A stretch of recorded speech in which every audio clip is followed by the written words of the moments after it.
Welcome to the final episode of the session for season 1. I am Timothy Teach Jones. What's up, y'all? This is Dwight James Jr. And today we are tackling a very sensitive subject that has affected the entire world. Last Sunday, we received tragic news that Kobe Bryant, his daughter Gigi, and 7 other passengers, which included husbands and wives and children, all perished in a helicopter crash Sunday morning. And we have to talk about it. The whole world is grieving. There's a lot of family members that are grieving right now as well, and we are praying for them. But Dwight, where were you when you received the news, and what was your initial reaction? Yeah, I was at home. I was at home working on some projects and things I got going on right now. And my sister had called me and, she said, "Did you hear the news?" And I was like, "No, what news?" And she said, "Kobe," at first she said Kobe was in an accident, a helicopter accident. And I was like, wow. So I couldn't find anything on like any of the outlets. I looked on like CNN and ABC and different websites, and nobody was saying anything. And so at first I thought it was a joke. I was like, well, whoever put that out there, like, man, that's pretty cruel. Like, you don't like do that to like certain, to people. Yeah. And after a few minutes, probably a good 10 minutes, it felt like eternity. All of a sudden, my Instagram is flooded, my Facebook, my phone is just going off. People are calling me. And I was like, man, like, did this really happen? And after a while, man, it started to sink in. Like, yes, there was a helicopter. Kobe and his daughter was on it. And that's initially, how I felt. My initial response was of denial. I didn't want to believe it, So, I mean, I'm still in shock, honestly. Yeah. I'm just like, it's hard. Where were you when you heard about it? I was at a restaurant and I was just writing down some goals for 2020. And right when I finished, I had to head to a meeting, and I opened up Instagram like I always do and just kind of like scrolled through the feed, and I saw one person post, "Rest in peace, Kobe Bryant." So I immediately thought that it was a hoax and a very, very bad joke. And I looked at all of the credible media sites, and there was nothing about him passing. So I thought that was just a terrible thing for them to do. But it was on the back of my mind. So I got to the next restaurant for the meeting, and I opened up the phone again, and TMZ had reported that Kobe Bryant died in a helicopter crash. And initially they said 4 people were on board. Well, TMZ is generally pretty reliable because, of their sources. So I was sad, but I still was kind of in denial because he was only 41. He was at the height of his career. He just won an Oscar. He was healthy. He, didn't use drugs. There was just so many factors that I thought, contributed to the fact that he was alive and that this had to be a lie. To be honest with you, a few minutes later, they reported that 5 people were on board, then 9 people. And ultimately, they confirmed that his daughter was on board. And I just started crying at the restaurant. Yeah. My friends started crying. The waiter was crying. And I thought about my daughters. I thought about how close I am to them, how close he was to Gigi. I mean, he was actually coaching her. So I don't know, man. I took it very personal. 1, because he was a dad. 2, because we watched him grow up right before our eyes, being from California and being diehard Laker fans. He was one of the only players in the league to stay with one organization for his entire career. So, we were right there with him through everything. So I took it very personal. Yeah, I agree. I believe that the father aspect, you know what I mean? Like the love he had for Gianna or Gigi and, all his girls, it really resonated with me because, I have daughters and, I'm close to mine, and it is a shock. It's like losing a family member. Yeah. We've spent 20 years, with Kobe, and not from like a personal level, but obviously like a fan. We've been to Staples Center. I've traveled. I was in Dallas, Texas one time at a Mavericks game where they played the Lakers, and, watched them play there. So 20 years is a long time to be with an organization, and especially like in the sports world, that's kind of unheard of nowadays. People are, jumping ship every chance they get. Mm-hmm. And growing up in the LA area and being from there, it does something to you. I'm praying for the family. They're in my thoughts and prayers every day. And it's just a process. I'm glad we're talking about it today. Mm-hmm. Man, I'm almost choked up talking about it now. I'm glad we're talking about it because it needs to be, we have to get it out. And we have this outlet, so we might as well use it to, really kind of like celebrate, the Black Mamba, but at the same Mm-hmm. time, share the impact that it had on us. Well, Dwight, when you say things like, I'm glad we're talking about it, the first thing that I thought about was something that you and I kind of talked about off mic. And that was, it's hard, but on the flip side of that, I'm very glad that people are grieving. And when I say it that way, I mean that we live in a society where we are conditioned, especially men, to stop crying, man up, stop acting like a little girl. You hear these statements throughout your entire childhood, but that's not healthy. So you bottle up your emotions and then you erupt, and we yell at our women, we strike our women, then we end up going to prison, all because we weren't taught as little boys that it was not only acceptable, but it was healthy for us to grieve. And as I watched the players on the NBA courts the day of his death and the day after, especially during the national anthems and as they, introduced the players, and you saw Tyson Chandler grieving, crying uncontrollably. You saw players that were very close to him. You saw Doc Rivers' interview that he could barely get through. Well, I cried every time I watched them cry because it's healthy. And we need to talk about grief today. We need to talk about, how healthy it is to grieve, because you and I have lost family members. You lost your father about a year ago. I lost my mother about 2 years ago. If we don't learn how to grieve, and this is another opportunity with a worldwide global figure, if we don't learn how to grieve in a healthy way, then that can be toxic.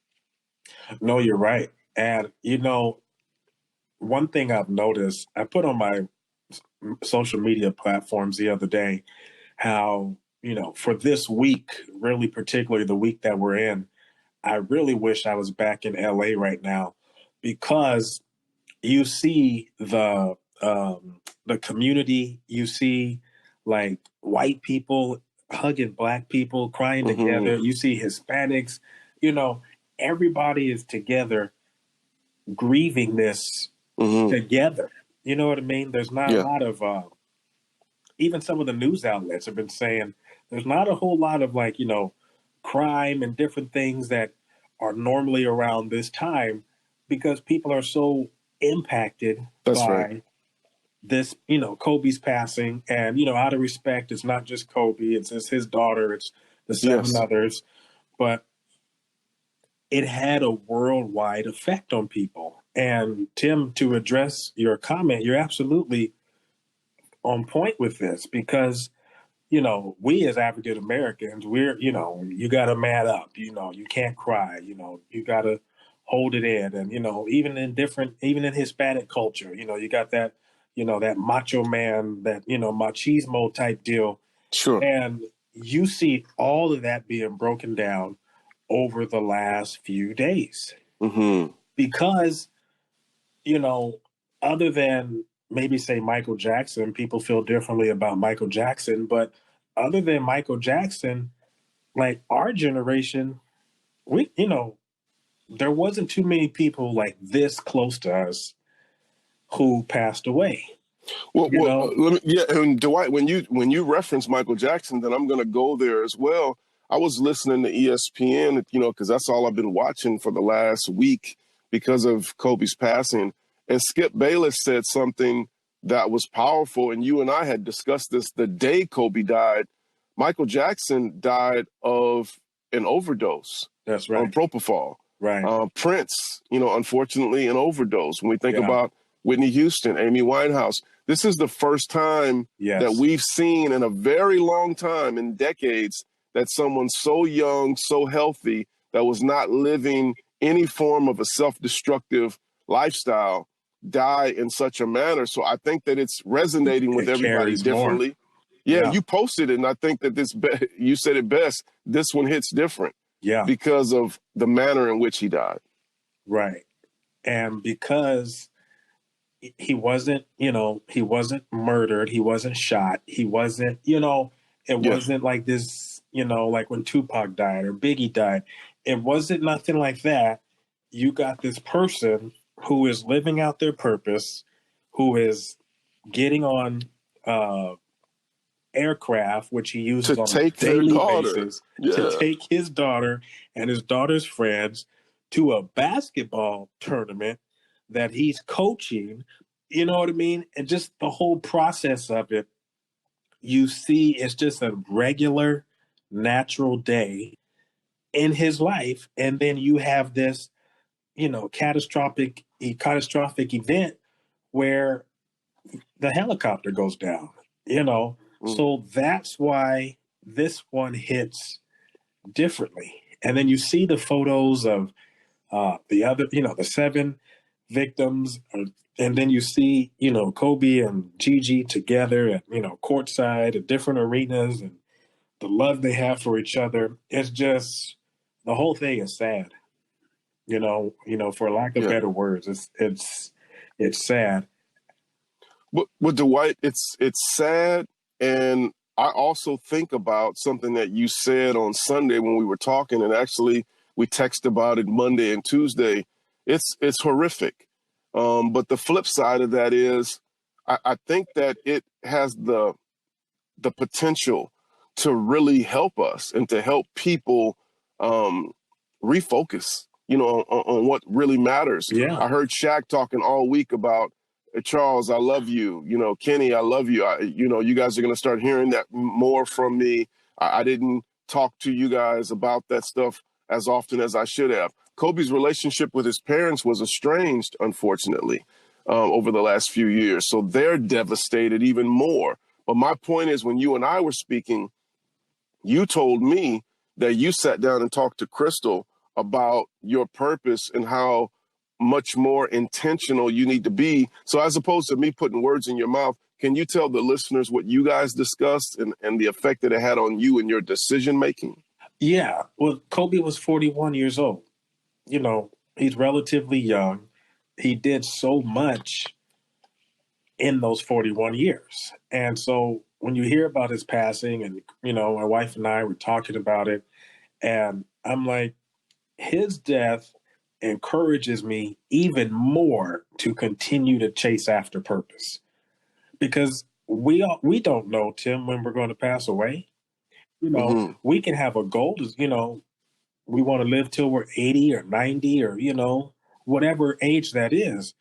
But this should really, really challenge every single listener to be like, look, you don't know how much time you have. So Mm-hmm. you're saying, I'm going to go back to school next year. But what if next year never comes? Or Yeah. I want to start that business in 2 more years. Well, what if 2 more years never comes? My thing is, let's just do it now, And so Yeah. that's the one thing I put, and I put this on my social media platforms, is, you know, death is tragic within itself, but living a life without purpose is one of life's greatest tragedies. Now, Mm-hmm. the reason you and I are impacted so much by Kobe's passing is because Kobe lived out his purpose. Kobe's purpose was greater than basketball. He was bigger than basketball. He wasn't just a Los Angeles Laker. He was an Mm-hmm. Oscar winner. He was an Emmy winner. He, wrote children's books. He had the podcast. He was living out his purpose to the fullest. That's Mm-hmm. why people are impacted by his passing. Yeah. If Kobe was, not all those things, if he wasn't the person he was, the father he was, Yeah. I guarantee you the impact wouldn't have been as great because That's right. we have heard of other athletes, other individuals who have passed away. It didn't affect you to the way that this one has.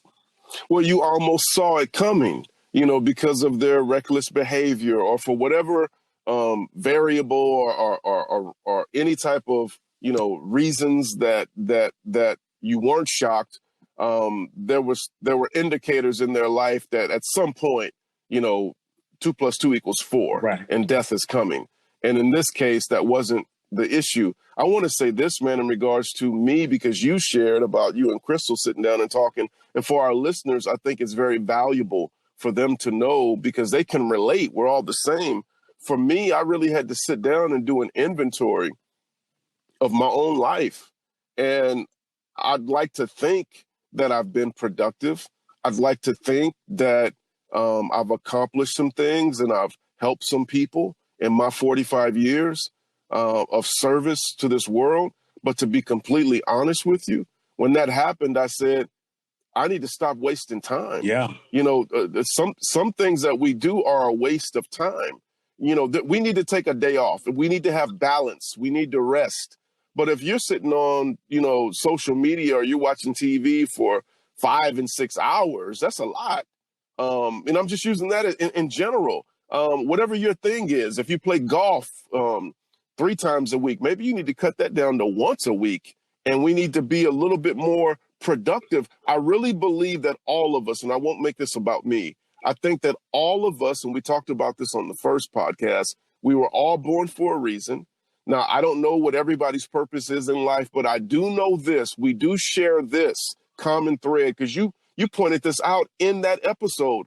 Although I can't tell you you're a doctor, you're a lawyer, you are a commentator, you're to be a homemaker and raise kids, I can't tell you specifically what your unique purpose is, but you are here to make this world better. You are here to serve. You are here to make somebody else's life better. Now, you have to really get quiet and get alone and get with the creator who made you so that you'll know why he made you. But I do know this, we are here to make somebody's life better. And I need to be more productive in that. I need to be more proactive. I cannot wait for someone to come and rescue me, so to speak, or to make my dream come true, or to give me an opportunity. I have to create that opportunity. You got to take it. Yeah. And that's what the Mamba mentality is all about. They refer to Kobe as the Black Mamba, and, he got a book out called The Mamba Mentality. But it's about going after your purpose, achieving greatness. Yeah. Kobe said in an interview one time, he said, if winning championships was easy, everybody would do it. Come on now. There's no one. I've been watching all week. There's no athlete who has outworked Kobe Bryant. That's real. Dwayne Wade made a comment when he said, Kobe would be in the gym 3, 4, 5, 6 hours after the game. On the road. After the game. Your purpose is for the benefit of others. Nothing Kobe did. Kobe didn't need, he had the Mamba Academy, which is in Thousand Oaks, which was where the helicopter was headed. Yes. He didn't need it. That was not for him. He does not need a Mamba Academy for himself. Come on. He didn't need, and let's back up a bit. He did not need the helicopter for himself. The helicopter was a tool that was for his kids. Used, exactly. So he had more time to be with his kids. And so his death impacted me to follow through on purpose, continue to pursue purpose, because it's for the benefit of others. Yeah. His life, that's why people are crying. You go down to LA Live in the Staples Center area, there's flowers and balloons and basketballs and jerseys. Come on now. On and on and on. All of ththose things down there are showing people this is how much this man has impacted me. So when you, as the listeners, you pursue purpose, your purpose is connected to the benefit of somebody else, whether that's through teaching or through medicine or through law, whatever it is, it's connected through something else. If Kobe didn't fulfill his purpose, if he did not impact us the way he did, whether it was on the court or off the court, because Yeah. some people connect through him through the LA Lakers. Then you got people who connect through him because he's an Academy Award winner. Then you got a new generation like my daughter who, loves the podcast. So there's so many different outlets. Don't let the grief of his passing put you in a hole. Let his passing push you to be great. When D, let me jump in real quick, because when you're talking, and I love how we're going from Kobe to purpose and Kobe to purpose, it takes me back to the first episode. But I want these listeners to hear this. When Dwight is talking about law and medicine and, your purpose being to serve someone, to make somebody's life better, to help someone. And we're seeing millions of people worldwide who were impacted by the life of Kobe Bryant. And we are not, negating the impact that the other people. There was a baseball coach, that is very well known and respected. And his wife was on the plane, and his daughter. And I've had friends that remind me, hey, Tim, you're talking about Kobe, but what about the coach? I said, man, you're right. And I never played baseball, but I have friends who did, and they spoke so highly of him. So there were people on that plane that were all serving their purpose. But this is the thing that I want to say. When Dwight is talking about serving your purpose and serving other people and making the world better, I think that Kobe's death specifically, for me, has reminded me that this is not about some big, grand occupation that we're talking about. It's about your daily life and how you treat people. It's about opening the door for somebody else.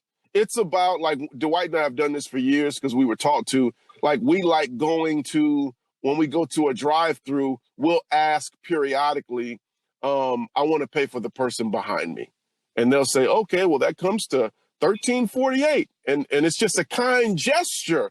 Imagine if everybody in this world, we're not pursuing an occupation. We're not pursuing you could be the worst doctor in the world if that's all you think you were here to do. You don't even like people, but let me get this, get my education over with and get in here and start doing surgery. Don't cut me open, because you lack the compassion. We're not talking about an occupation. We're not talking about you starting a business. We're talking about you knocking on your neighbor's door and telling them that the sprinkler is broken. We're talking about common courtesy, letting someone drive when you get to a four-way stop and, they look like they're in a hurry and you kind of like wave them on. We're talking about going and telling your wife, I'm sorry, I was wrong last night. I shouldn't have raised my voice. Will you forgive me? We are not talking about getting a job or starting a business. We are talking about loving people and putting the needs of others before your own. Now you are on the pathway called purpose. Yeah. Your life has to make an impact, and Tim, just real quick, the 9 victims, is more than Kobe and Gianna, but those 9 victims, Alyssa Altobelli and John Altobelli and Carrie Altobelli, Peyton Chester, Sarah Chester, Christina Mauser, Ara Zabian, Gianna Bryant, and Kobe Bryant. That's what they were about. Honoring them means serving others, because that's what they were doing. And so as we pursue our purpose and passion and, we honor the death of these 9 victims, that's what it's about. They had a Laker game the other night, last night, January 31st, on TNT, with the Lakers and the Portland Trailblazers. And LeBron James was like, this is more than just basketball. This is about leaving a legacy and continuing where Kobe left off. We all have that same, it's not just the Laker family and the Laker organization. We all have that same mentality. Now, one thing I always challenge people to do, and I believe Kobe did this, and the other 9, other 7 rather, is to die empty. In other words, Yeah. pursue your purpose, pursue your passion. Like we discussed, stop wasting time. We don't know how much time we Yeah. have. You know, Hmm. I can't imagine losing my wife and my daughters in the same day. Yeah. It's one thing to lose one of them, then to find out, you know, your daughter was with your husband, your daughter was with your wife. I'm just like, man, like none of us know when we're going to have to face our creator. And so we need to make the most of the time that we have. And also, Tim, we got to forgive people, man. Yeah. We can't hold on to grudges because, I mean, I love you. You're like, like a brother to me. We've known each other forever. Hey, Tim, I don't have time to be mad at you. Right. I do not, because I don't want the last things I say to you to be words that I'll later regret. Yeah. We have to love and forgive each other. Like you said, we discussed this the other day. Tomorrow is not promised. Yeah. We have to forgive each other. Dwight, when you say, and I love what you said, that I don't want my last words to you. So that implies that something you said. I also want the listeners to know there are people you're not talking to. There are people you haven't spoken to in 5 years, sometimes 10 years, sometimes 20 years. So you're like, I wasn't wrong. I ain't said nothing to him. Yeah, that's your mama. Like, that's your sister. Yeah. That's your brother. That's your father. It's not about, you said something coarse or harsh or crude to them and that hurt them. And that was the last thing that you said. And then you died or they died. Some people need to pick up the phone and call someone, and you need to initiate that conversation. And I was thinking about this heavily this week. Like, the life is so short.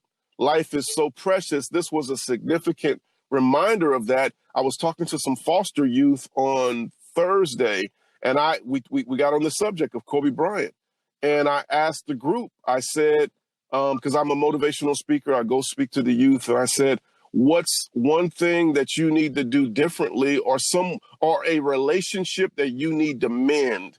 And a boy started crying, and he said, I haven't told my mom I love her in years, because, these kids came from turbulent childhoods where some moms were addicted and some fathers were absent because they were incarcerated. So for various reasons, they're growing up in the system. And he looked at me and said, I'm starting to talk to her more often, but I don't remember the last time I said, I love you. And I said, okay, so that's something you're going to work on, right? And he said, yeah. I go to the next girl and she says, I need to work on my relationship with my mother. They all went around the room and kept sharing about people they need to call, people they need to forgive, and people they need to start cultivating a better relationship with. I'm saying all this because the listeners need to know life is short. I know they hurt you. Dwight and I are not implying that the people that you are not in close fellowship with, a good relationship with, are innocent. Sometimes they hurt you, but you need to forgive them. And lastly, I think you need to forgive yourself, because sometimes you've done things in the past and you're holding yourself hostage. You said something to your mother that was, wrong, and then she passed away and you never had a chance to fix it. You can't beat yourself up for stuff like that for the rest of your life. If she was here, or whoever you hurt in the past, they would say, let it go. It's over with. You're robbing yourself from true happiness and fulfillment and the possibility to help someone else because you're stuck in what you did, in the past. So I compel you, forgive others, love others, and forgive yourself. Boom. I mean, there it is. That's what it's about. Being a service to others, like you said, Tim, loving others, and also, yeah, loving yourself. If you haven't told your mom, your dad, you love them, call them. Yeah. After you listen to this podcast, pick up the phone and call them. Yeah. This week, I've held my wife a little bit longer. I've held my daughters a little bit longer, and I tell them, all the time how much I love them. But this week, after his passing, I was even more intentional about that. You know, Tim, when my dad passed, November of 2018, I saw him. We were watching football the day before. It was a Sunday night. We're watching football, and I'll never forget, as I walked out his room to go home that night, I told him, I loved him, and have a great week, and I'll see you next week. I didn't see him next week. Yeah. I didn't even see him the next day. So we say these things, but we don't know when that last breath is gonna happen. So we have to, be real intentional about, listen, I know what they did was wrong. You did something wrong too, but it doesn't even matter. Listen, you're my friend, you're my family, you're my coworker, whatever relationship it is, just love people. We see that love in LA right now, with Kobe's passing and with, the victims. It's so worth it. That's what I take away from this whole experience, this traumatic event that has hit this nation and the world. Yeah. Dwight, we're out of time, but I want to leave the listeners with a question. I posted this yesterday, and I'm not going to tell you what my answer was or what Dwight's answer was. I just want you to pause and think about it as we close this first season of the session.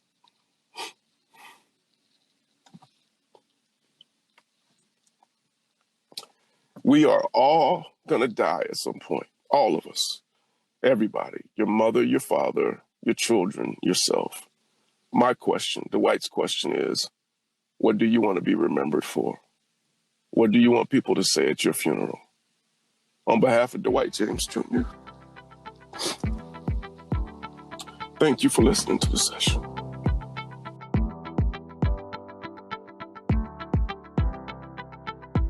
Subscribe to our YouTube page by clicking the link below. There you'll find links to our Facebook and Instagram pages. Make sure you turn on your notifications so that you don't miss any future episodes. So until next time, thanks for tuning in to the session.